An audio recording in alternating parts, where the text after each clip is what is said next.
आज का हमारा चिंता के लिए पगला पीटर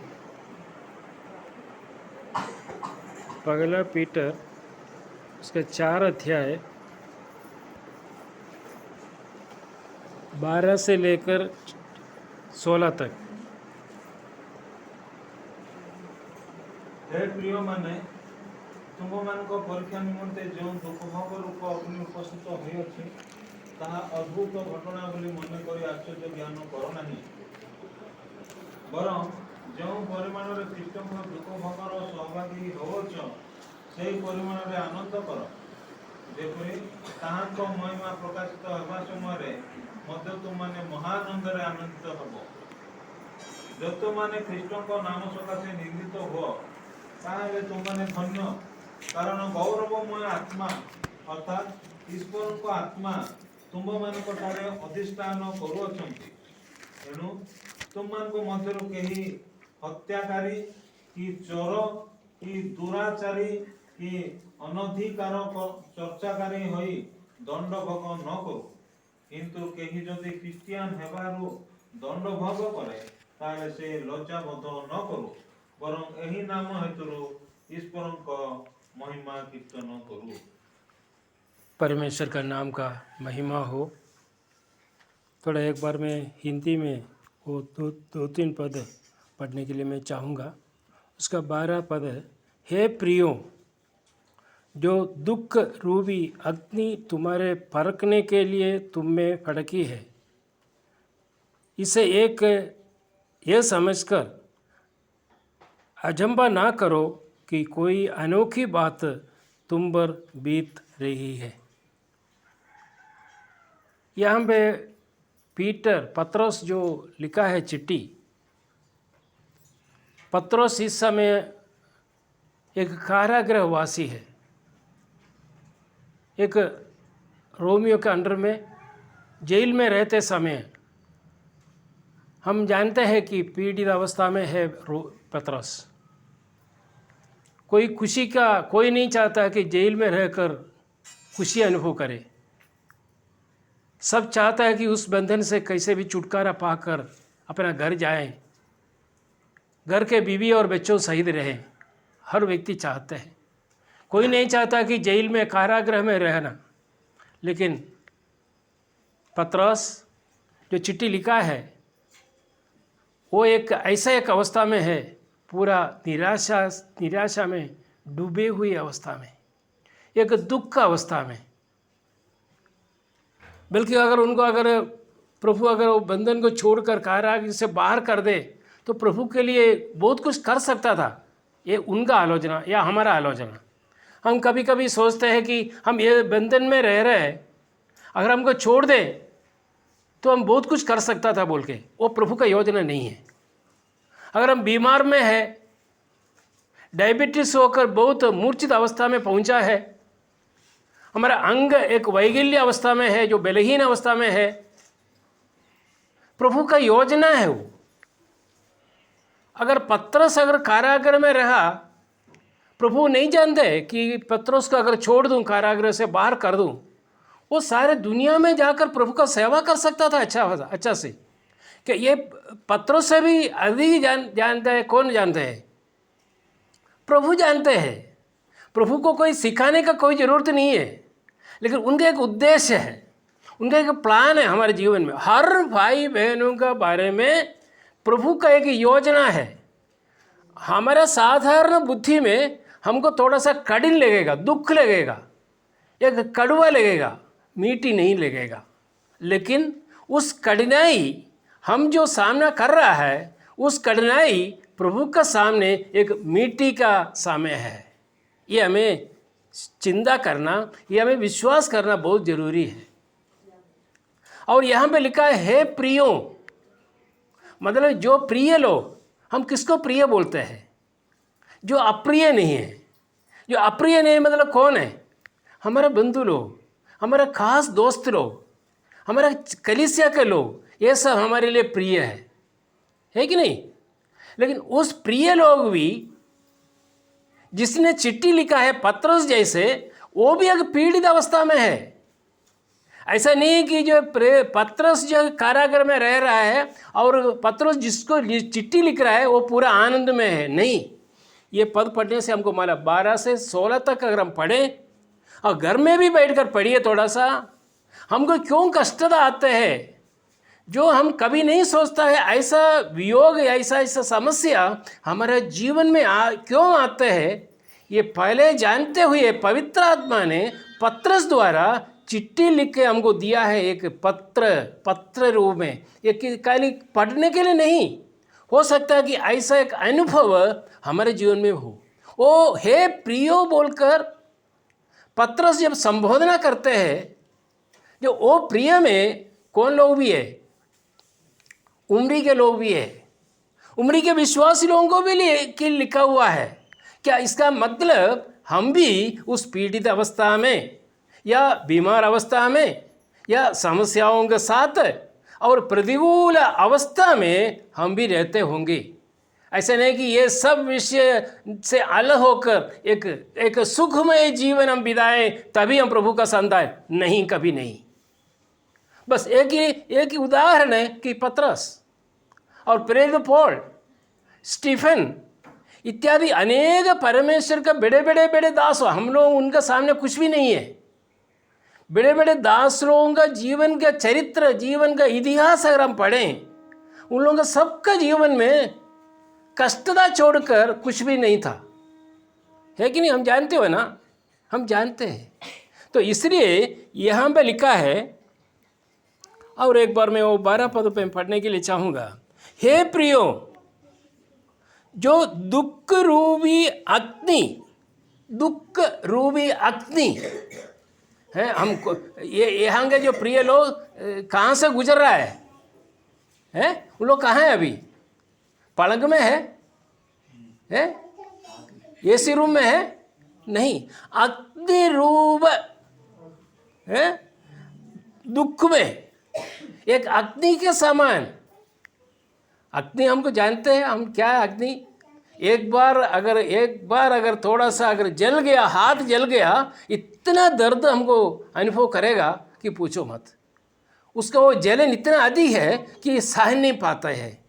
अगर एक विश्वासी हे प्रियो बोलने से, अब वहाँ के जो पत्रस जो जानते हैं, जो विश्वासी लोगों के बारे में लिखा हुआ है, और पत्रस वो जो बीमार, वो जो दुखित अवस्था में रहकर पत्रस लिख रहा है कि हे प्रियो, जो दुख रूपी अग्नि से तुम गुजर रहे हो। हाँ प्रिया भाई और बहनों, हमारे जीवन में ये दुख की रूप अग्नि हमारे जीवन में भी होगा। कभी कभी उस अग्नि से हमको जाना पड़ेगा, अग्नि से। लेकिन अग्नि हमको कभी भी नहीं जलाएगा। इसका अर्थ ये अग्नि जलाएगा नहीं मतलब क्या है? मैं और एक बार वो सब्जेक्ट लेगा, मृत्यु। कार्य किसका मृत्यु हो रहा है? अगर मैं मरूं, मुझ में 3 व्यक्तित्व है। कौन है? शरीर, प्राण, आत्मा।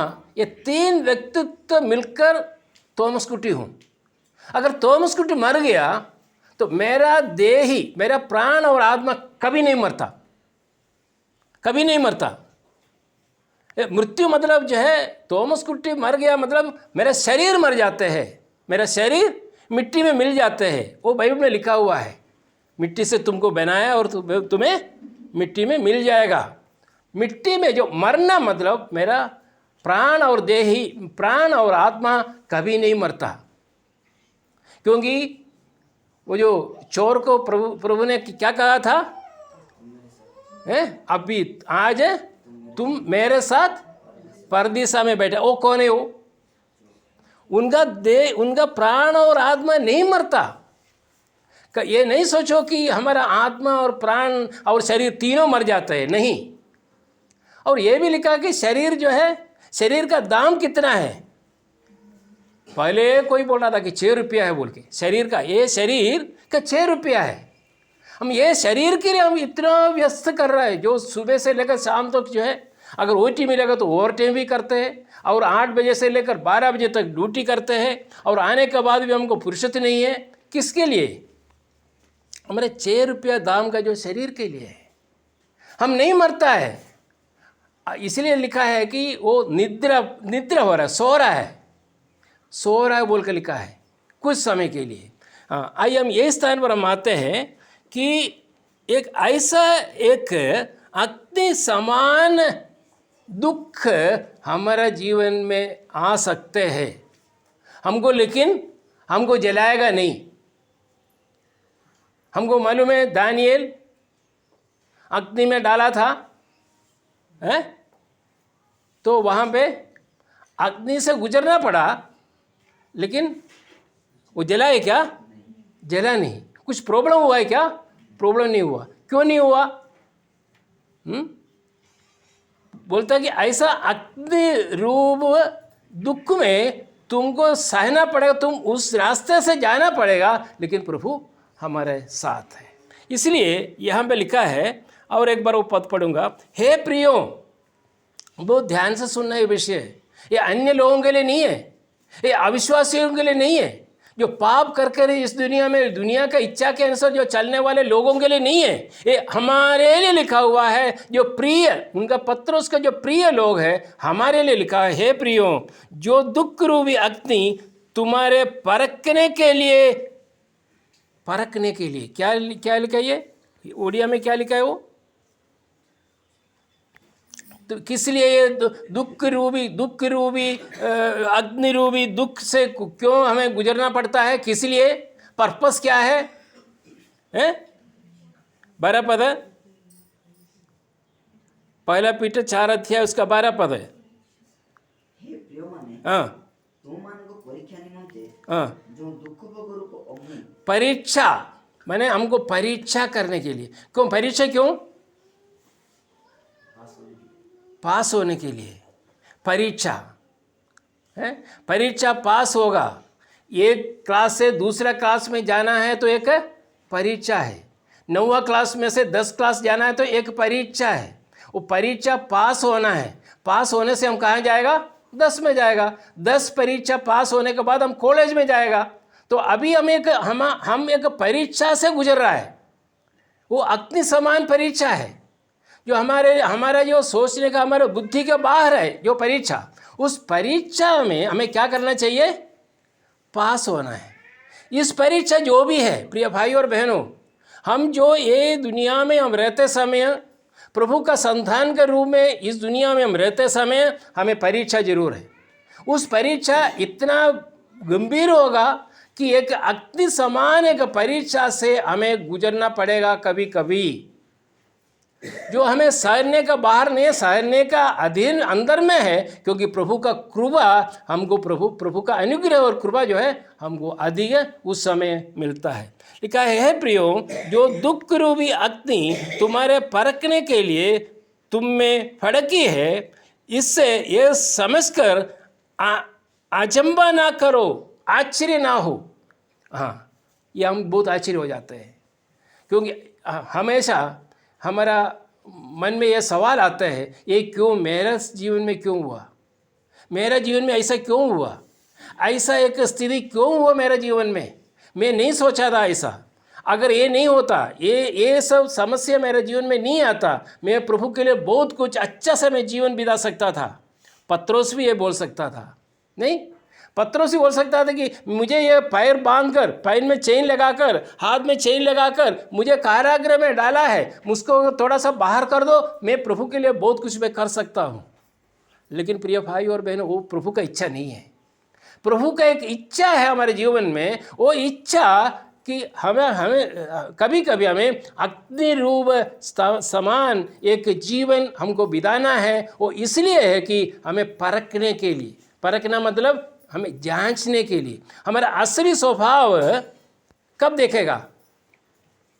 हम अभी आपस में, केशव और मैं दोनों आपस में ठीक है तो हम आपस में हंसते हैं। अगर मेरे खिलाफ अगर बोल दे तो फिर मेरा असली कलर आ जाता है। असली कलर मुझे परीक्षा करते हैं। परीक्षा मतलब आज मैं इधर खड़े होकर मैसेज दे रहा हूँ, मैं अच्छा सा मैसेज दे रहा हूँ, उसके बाद अगर कोई भाई से मेरा शत्रुता मनोभाव के साथ रहते हैं तो उस समय वो इसलिए हमारे जीवन में आ रहा है, मुझे परख रहा है। ये बहुत जरूरी है हमें समझने का। अगर हम कोई निराशा में है, ऐसा कोई अवस्था में है, तो परीक्षा हमारे जीवन में आते हैं। वो परीक्षा इसलिए आते हैं कि हमें परखने के लिए, हमें जांचने के लिए ये कैसा आदमी है, जैसे बोलता है वैसा है क्या। इतवार का दिन में आते हैं, गीत गाते हैं, ऐसा है क्या इनका बाकी 6 दिन? क्या करते हैं प्रभु? हमें जांचते हैं, हमें परीक्षा करते हैं, हमारा असली स्वभाव देखने के लिए। हमारा असली स्वभाव अगर देखना है, ऐसा समय पर असली स्वभाव देख नहीं पाएगा। हम आयु के बारे में देखते हैं कि उनका मुंह से एक शब्द भी प्रभु का विरुद्ध में नहीं बोला। बहुत कुछ उनको लॉस हुआ, उनका संतान पूरा चले गए, उनका सारे संपत्ति निकल गया, लेकिन बाइबल में लिखा हुआ है कि इनका मुंह से एक शब्द भी प्रभु का विरुद्ध में नहीं निकला।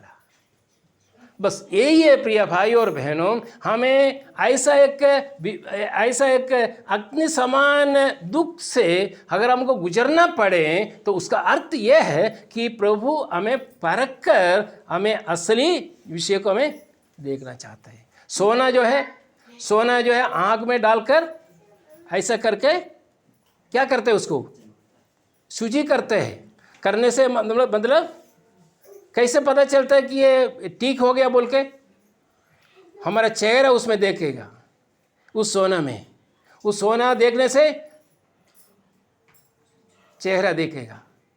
उस प्रकार हम ऐसा परख के ऐसा जांच के प्रभु यीशु का चेहरा तक हमें आना चाहिए, वहीं तक। तभी हमें वही उद्देश्य है, वही पर्पस है उनका। यह लिखा है कि इससे यह समझकर अचंभा ना करो कि कोई अनोखी बात तुम पर बीत रही है। कोई अनोखी बात मैंने कोई ऐसा कोई विषय हमारे जीवन में हुआ बोलकर आश्चर्य ना हो। हमारे जीवन में कोई आश्चर्य विषय नहीं है। एक विश्वासी होने के नाते हमारे जीवन में ऐसा समस्या, दुख, क्लेश, संकट, विपत्त, आपत्त सब विषय को हमें सामना करना पड़ेगा। यह अविश्वासियों के लिए लिखा नहीं है, विश्वासियों के लिए लिखा है। हे प्रियों, पत्रोस वही अवस्था में था, आपत्त, विपत्त, दुख, परेशानी में से गुजरते हुए पत्रोस, कभी भी उनका मुंह से एक पद निकला नहीं है। पत्रोस कहाँ था? जाल बिछाकर मछली पकड़कर जो सेल करने वाला, बिजनेस करने वाला पत्रोस। वो आने के बाद जिस दिन पेंतिकोस्त दिन में पवित्र आत्मा से भरपूर होकर वो आगे जब बढ़ा, एक मैसेज में 3000 लोग परित्राण पाया। वो शक्ति कहाँ से मिला? काली जाल बिछाकर मछली पकड़ने के लिए जानते हैं वो व्यक्ति पेंतिकोस्त दिन में पवित्र आत्मा उतर कर उसमें ऐसा एक शक्ति वो पाया। उस शक्ति सहित प्रभु का सामने प्रभु का वचन जो बताया, 3000 लोग एक दिन एक मैसेज में परित्राण पाकर आया। ये पत्रोस अभी कारागृह में है, उनका मुंह से एक पद नहीं निकल रहा है। वो पत्रोस वहीं बैठकर चिट्ठी लिख रहा है अनेक लोगों को, जो बीमार अवस्था में है, जो दुख में है, जो पीड़ित में है, जो निराशा में है, ऐसा लोगों के लिए लिखा हुआ हम देख सकते हैं। और एक बार पद पढ़कर मैं आगे जाऊंगा। हे प्रियों, जो दुख रूपी अग्नि तुम्हारे परखने के लिए तुम में भड़की है, इससे ये समझकर अचंभा ना करो कि कोई अनोखी बात तुम पर बीत रही है। तो रोडिया में थोड़ा पढ़ियो 12 पद, हम आगे चले जाएंगे। हे प्रिय माने, तुमମାନଙ୍କ परीक्षा निमंते जेउ दुःखभोग स्वरूप अग्नि उपस्थित होइअछि, ताहा अद्भुत घटना बोली मने न करी आश्चर्य ज्ञान कर नहीं।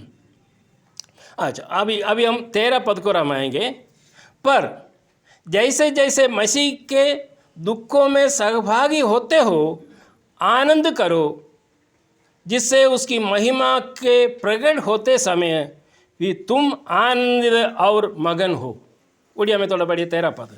बरं जेउ परिमाणरे ख्रीष्टଙ୍କ दुःख भोगर सहभागी होइअछ, सेही परिमाणरे आनंद कर, जेपरि ताहाଙ୍କ महिमा प्रकाशित हेबा समयरे मध्य तुमे माने महान आनंदरे आनंदित हब। हाँ, 13 पद में लिखा है कि जैसे प्रभु यीशु मसीह क्या सहभागिता में है, जो कुछ दुख हम लोग उठा रहे हैं आज जो भाई बहने प्रभु यीशु मसीह के कारण जो हमें जो दुख उठाना पड़ता है, लिखा है कि उसमें तुम लोग क्या करो, आनंद करो। पर जैसे जैसे मसीह के दुखों में सहभागी होते हो, आनंद करो। हमें आनंद करना है। ये थोड़ा मुश्किल की विषय है, बोलने के लिए आसानी है। मैं यहाँ बैठकर ये खड़े होकर मैं ये बोल सकता हूँ, लेकिन मेरे जीवन में ऐसा तकलीफ आते समय थोड़ा मुश्किल है। इसके लिए प्रभु का अनुग्रह चाहिए, प्रभु का कृपा चाहिए, प्रभु के साथ हम रहने से, प्रभु के निकट हम रहने से ऐसा समय पर प्रभु से हम ये आनंद हम अनुभव कर सकते हैं। और किस लिए आनंद करना है वो भी लिखा हुआ है, जिससे उसकी महिमा के प्रकट होते समय। और ऐसा एक समय है, प्रभु कहता है कि इस जीवन में हम 70 या 80 या 90 साल तक इस दुनिया में रहेंगे। उस समय हो सकता है कि हमारा तकलीफ दूर नहीं हुआ, हमारा विपरीत या प्रतिकूल अवस्था में हम रह रहे हैं, हम बीमार अवस्था में हैं, हमें उसका जो कोई छुटकारा उद्धार नहीं पाया। लेकिन लिखा है कि जिससे उसकी महिमा के प्रकट होते समय, वो कब है ये? उनका महिमा के प्रकट होने का एक समय बोलता है। ये कब है? हमारा प्रभु यीशु मसीह जल्दी आने वाला है। एक महिमा में हमारा प्रभु यीशु मसीह प्रकट होगा। प्रभु यीशु मसीह जब प्रकट होगा उस समय देखो क्या लिखा है, होते समय भी तुम आनंदित और मगन हो। उस समय शायद हो सकता है कि हम इस दुनिया में रहते समय हम जो तरीके से हमें आनंद अनुभव करना है वो नहीं हुआ। ठीक है, बीमार अवस्था है या दुख है, निराशा है, हम इस दुनिया में रहते समय कई किस्म का तकलीफ हमको सामना करना पड़ा है। उस तकलीफ के सहित हम इस दुनिया से मृत्यु द्वारा अलग हो गया समझो। तो पूछेगा कि कहाँ आनंद हुआ? क्या आनंद हुआ ही क्या? हम आत्मीय रीति में हम आनंद है, हम प्रभु के लोग सही दब रहते हैं, गीत गाते हैं, प्रभु का वचन पढ़ते हैं, बाइबल स्टडी में जाते हैं, कॉटेज मीटिंग में आता है, सब ऐसे रीति में हम बहुत आनंद है। लेकिन हमारे शारीरिक जो दुर्बलता, जो शारीरिक जो बलहीनता, जो शारीरिक जो शक्ति जो नहीं है, नष्ट हो गया, वो कब हमको मिलेगा? उसका कुछ है लिखा हुआ है। एक दिन प्रभु यीशु मसीह का प्रकट होगा। जय यीशु मसीह आएगा एक दिन महिमा में। प्रभु यीशु मसीह जब आएगा, एक एक मिनट का हमारा दुख जो हमने जो सहा है उसका हमें उस समय हमारा अकाउंट होगा, हमारा अकाउंट में रहेगा सब। ये इसलिए लिखा है कि अगर हम जो चाहते हैं उसी प्रकार हमें आनंद नहीं हुआ इस दुनिया में, ये जीवन सारे हम रहा लेकिन कोई खुशी अनुभव नहीं कर पाया, तो लिखा है, और एक बार पढ़ रहा हूँ, पर जैसे जैसे मसीह के दुखों में सहभागी होते हो आनंद करो, जिससे उसकी महिमा के प्रकट होते समय तुम आनंदित और मगन। ओडिया में थोड़ा पढ़िए 13 पद। बरं जो परिमाणरे ख्रीष्टଙ୍କ दुख भोगर सहभागी होइछ सेही परिमाणरे आनंद कर। कारण जेपरि ताहांको महिमा प्रकाशित हेबा समयरे मध्य तुमे माने महानंदरे आनंदित हो। हाँ, जो लोग तुम लोग मतलब कौन है? जो पीड़ित अवस्था में ये अभी जो रह रहा है, हम लोग सब जो है ये स्थान पर जो बैठे हुए, हमारा अंदर का विषय, हमारा समस्या हम जानते हैं, दूसरा कोई नहीं जानते होंगे। नहीं, हमारा घर का समस्या, हमारे व्यक्तिगत जीवन का समस्या, हमारे पारिवारिक जीवन का समस्या, कई विषय है जो हमारे जीवन में हम जो चाहते हैं वो पूरा नहीं हो रहा है, ये सब विषय। लेकिन प्रभु लिखा है कि तुम लोगों के लिए मतलब जो लोग इस अवस्था से गुजर रहा है, हम तो दूसरों के साथ कंपेयर नहीं करना। हम यहाँ पे एक्चुअली हमारा जो बहुत बड़ा भूल हो जाते हैं, हम दूसरों के साथ कंपेयर करना चाहते हैं कि वो कैसा है, ये कैसा है, बोलकर मेरे जीवन में क्यों हुआ ऐसा, मैं क्यों ऐसा रह रहा है। लिखा है कि तुम लोग प्रिय तुम लोगों के लिए मेरा प्रकट होने के टाइम पर, मैं दोबारा आने के टाइम में इसका डबल आनंद तुम पाओगे। ये प्रभु का एक वायदा है। मनुष्य जो वायदा देता है, आज जो वायदा करेगा कल बोलेगा मैं ऐसा बोला नहीं, ये हम लोगों का वायदा। लेकिन प्रभु ऐसा नहीं। प्रभु ने वायदा किया कि मैं आऊँगा, वो जरूर आऊँगा। प्रभु कहा था कि मेरा महिमा में जो प्रकट होगा उस समय तुम लोगों को इसका आनंद देगा। और एक पद पढ़कर मैं समाप्त करूँगा, उसका 14 पद पढ़कर मैं समाप्त करूँगा। 14 पद, फिर यदि मसीह के नाम के लिए तुम्हारी निंदा की जाती है तो धन्य हो, क्योंकि महिमा का आत्मा जो परमेश्वर का आत्मा है तुम पर छाया करता है। उड़िया में 14 पद है, जदि तुमे माने ख्रीष्टଙ୍କ नाम सकाशे निंदित हुओ ताहेले तुमे माने धन्य लोग है, धन्य लोग। हाँ, कारण गौरवमय आत्मा अर्थात ईश्वरଙ୍କର आत्मा तुमମାନଙ୍କ ठारे अधिष्ठान करुअछंती। हाँ, अगर हम निंदा ताड़ना अनुभव करते हैं, हे प्रियो, मसीह के नाम पर अगर हम निंदा और दुख अनुभव करते हैं, उसका अर्थ ये है परमेश्वर का पवित्र आत्मा हम में वास करता है। एक चिन्ह है।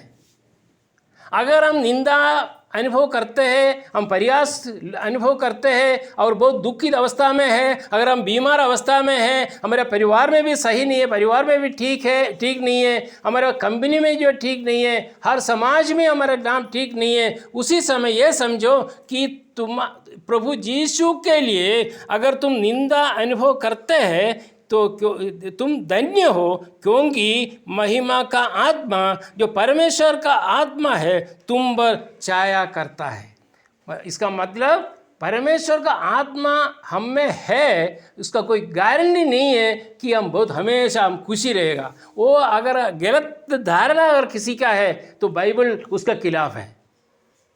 ऐसा मत सोचो कि खुशी के साथ जो रहने वाले उनका मन में उनका साथ परमेश्वर का आत्मा है, जो निंदित अवस्था में है उनके साथ परमेश्वर का आत्मा नहीं है। स्पष्ट है 14 पद में लिखा है। और एक बार पढ़कर मैं समाप्त करूँगा। फिर यदि मसीह के नाम के लिए तुम्हारी निंदा की जाती है, अगर कोई निंदा करे, प्रयास करे, टट्टा करे, जो भी करे है, उसका एक चिन्ह है परमेश्वर का आत्मा तुम में है। तो ये मत बताओ कि जो लोगों के जीवन में कोई निंदा नहीं है, परिहास नहीं है, घर में बैठा हुआ है, बाहर नहीं जाता, मैं ईसाई है बोलकर जो किसी को बोलते भी नहीं है, उनको कोई निंदा करता है क्या? निंदा नहीं करता है। उसका मतलब हम सोचते हैं कि जो उनको कोई निंदा नहीं करता है तो उसका वो परमेश्वर का लोग है। नहीं, गलत बात है। जो लोग निंदा करते हैं प्रभु यीशु मसीह के नाम पर, अगर कोई हमें निंदा करता है या परिहास करता है, उसका अर्थ यह है परमेश्वर का आत्मा जो परमेश्वर का आत्मा है तुम पर छाया करता है। आइए प्रिय भाई और बहनों, आज ये वचन में जो हमें निंदा, कष्टना, संकट, क्लेश इत्यादि विषयों से अगर हम गुजर रहा है, जरूर प्रभु का इच्छा उसमें है, उसका उद्देश्य हमारे जीवन में हमारा भलाई के लिए, हमारा बुराई के लिए नहीं है। आज ये वचन के सामने पत्रोस से हम पूछो, पत्रोस तुम ये कारागृह में रहकर इतना ऐसा एक खत लोगों के लिए तुम लिखा, हम लिख सकते हैं क्या? हम नहीं लिख सकता। हम कारागृह में रहकर ऐसा पीड़ित लोगों के लिए ऐसा चिट्ठी लिखता है? नहीं लिख सकता। लेकिन इसीलिए लिखा है, पवित्र आत्मा उनको बताया पत्रोस को, तुम ये चिट्ठी लिखो। लिखने के बाद ये कहाँ तक पहुँचना चाहिए? उम्री कलीसिया में भी पहुँचना चाहिए। मेरा उम्री कलीसिया में कुछ लोग ऐसे हैं जो पीड़ित अवस्था में है, उम्री कलीसिया में कुछ लोग हैं जो निंदा में है, उम्री कलीसिया में कुछ लोग हैं बीमार अवस्था में है, उनके लिए भी ये काम आएगा। प्रभु का वचन हमारे सामने है, हम उसको पढ़ना है, उसको अध्ययन करना है, उसको टेस्ट करके उसको स्वाद हमें लेना चाहिए। प्रभु ये वचन द्वारा प्रभु हम सबको अनुग्रह करे, आशीर्वाद करे। प्रभु का नाम का महिमा हो।